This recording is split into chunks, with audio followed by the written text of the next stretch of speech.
येत्या 3 महिन्यातच महाराष्ट्रात विधानसभेच्या निवडणुका होणार आहेत आणि त्याआधी सकाळने राज्यात असलेल्या 288 विधानसभा क्षेत्रात मतदारांची कोणाला पसंती असेल याचा सर्वे केलेला आहे। हा केलेला सर्वे महायुतीची चिंता वाढवताना दिसते। महाराष्ट्राच्या जनतेची पसंती लोकसभेप्रमाणेच महाविकास आघाडी असल्याची टक्केवारी या सर्वेतून समोर आली आहे। खबरकट्टा लय भारी मध्ये या व्हिडिओत पाहूयात त्यावरचा हा खास रिपोर्ट। विधान परिषदेच्या निवडणुकीत सर्व 9 पैकी 9 उमेदवार महायुतीने जिंकले आणि फडणवीसांनी विधानसभेच्या निवडणुकीतही विजयी होऊ असा विश्वास व्यक्त केला।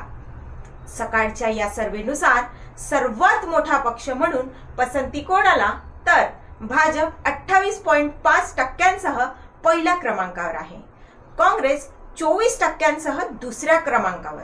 याचाच अर्थ भाजप नंतर काँग्रेसचे जास्त आमदार निवडून येतील। तर तिसऱ्या क्रमांकावर शरद पवारांची राष्ट्रवादी आहे। 14% लोकांनी पवारांच्या राष्ट्रवादीला पसंती दिली। 17.7% चौथ्या क्रमांकावर ठाकरेंची शिवसेना तर मुख्यमंत्री शिंदेची शिवसेना 6% पाचव्या क्रमांकावर आहे आणि सर्वात शेवटच्या क्रमांकावर अजित पवार यांची राष्ट्रवादी आहे। 4.2% लोकांनी दादांच्या राष्ट्रवादीला पसंती दिली आहे।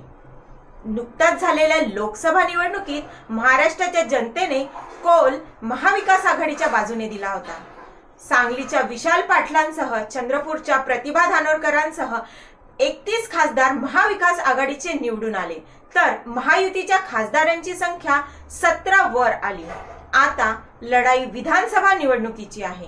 लोकसभा निवडणुकीतील विजयामुळे महाविकास आघाडीला आत्मविश्वास आला आहे, परंतु विधानसभेच्या निवडणुकीत कोण बाजी मारेल हे पाहणे उत्सुकतेचे ठरणार आहे। अशाच विविध माहित्यांकरता खबरकट्टा लय भारीला आत्ताच सबस्क्राइब करा। धन्यवाद।